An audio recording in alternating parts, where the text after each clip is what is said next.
Crowd of boys. Peace. What's good?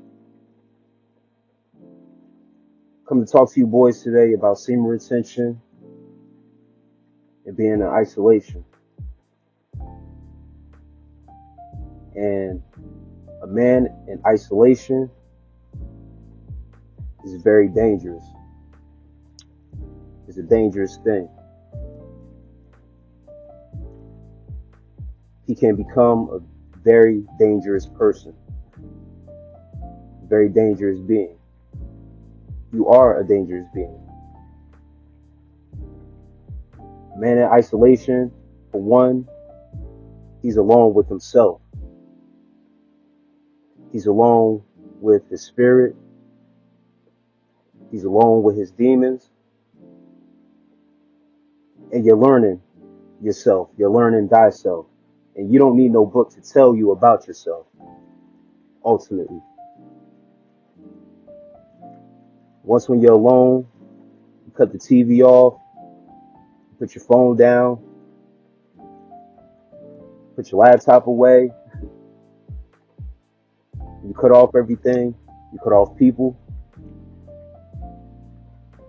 It's just you in whatever room you're in. There's a phrase that I like to go by, and it's that stay safe and stay dangerous. And as men on this journey, we must stay dangerous. There are people that are seeking light. And as you build up this light on your journey, it will shine on the outside of you. I talk about aura, and the aura that's around you. When you get around people, people seek out who's different, who's moving with this light. And you attract this light. Or I should say, you attract people with your light. Staying dangerous doesn't mean, you have to be violent. You have to intimidate people or show people that you're intimidating. You have to show people that you have a spirit with you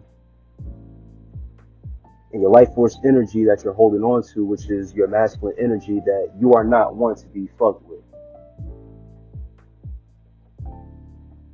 It's as simple as that. Another thing is that you're alone with your thoughts. No one is there to have influence on you or over you. And whatever thoughts you have, and you have to embrace that. Whether it's good thoughts or if it's urges, bad thoughts, whatever, you have to embrace that. And you have to work through that. You have to be in this isolation. You have to learn to be with yourself and be comfortable.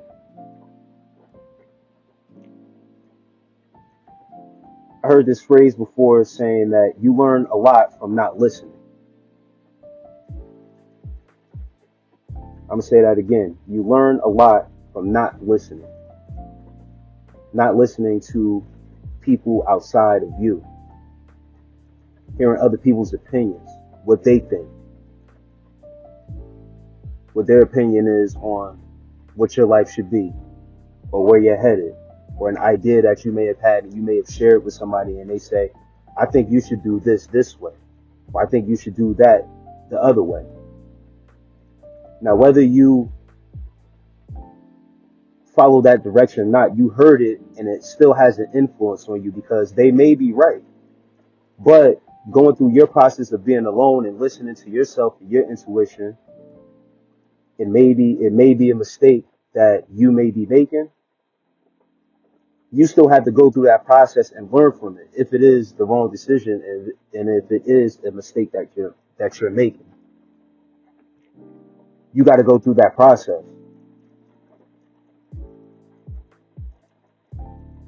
So regardless if it's good advice or bad advice, you're still away from that influence over you.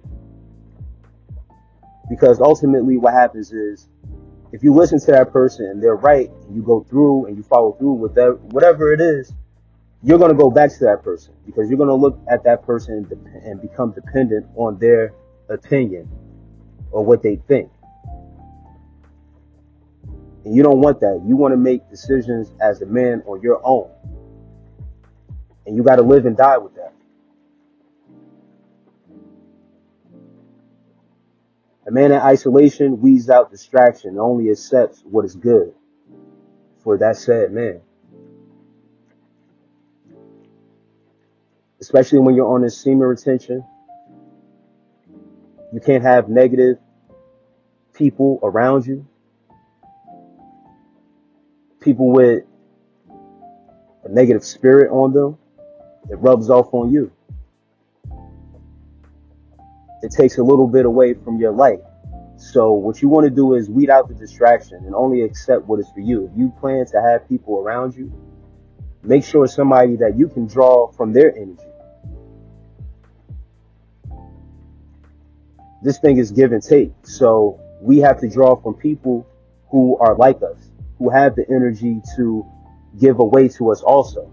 Not to be selfish, but we want people that we don't mind giving our energy to, and vice versa. They don't mind giving their energy to us, pouring into us, helping each other out. But at the same time,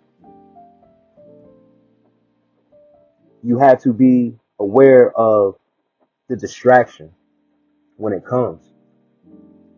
And being in isolation, you weed out certain people. You get to recognize who's for you, who's hitting my phone when you're not calling nobody or texting anybody, who's calling you to check on you, who's calling you to come hang out,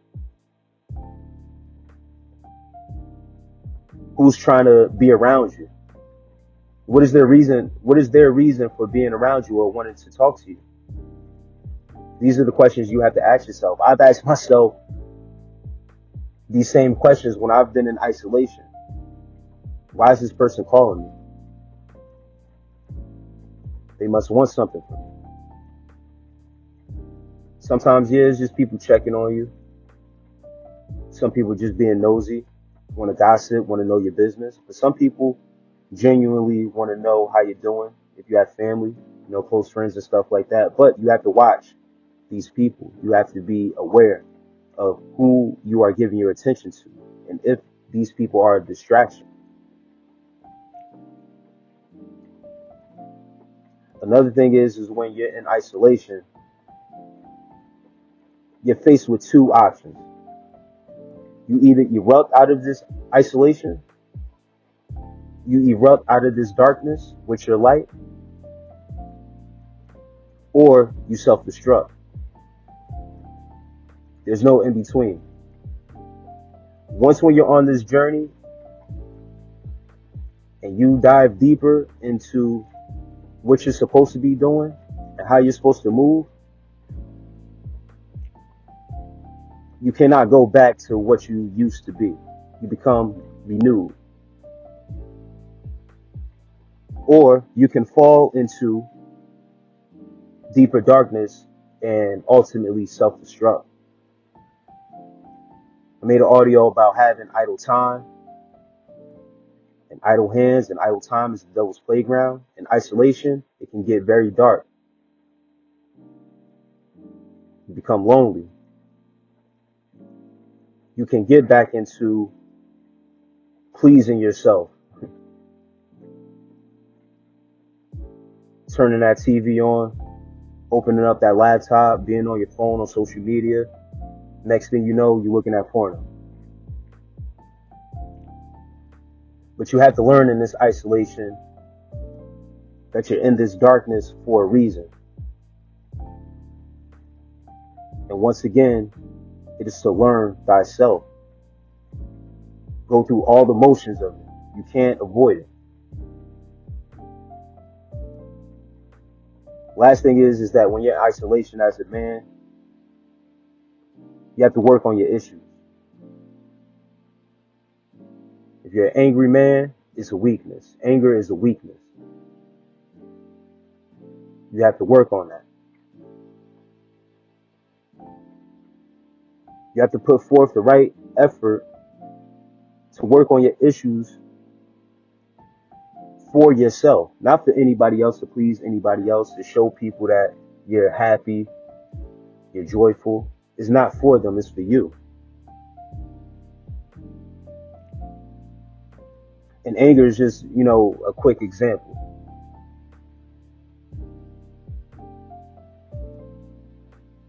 You're working on your own inner peace at the end of the day. And this is ultimately what you want to get to. Being comfortable within your own skin.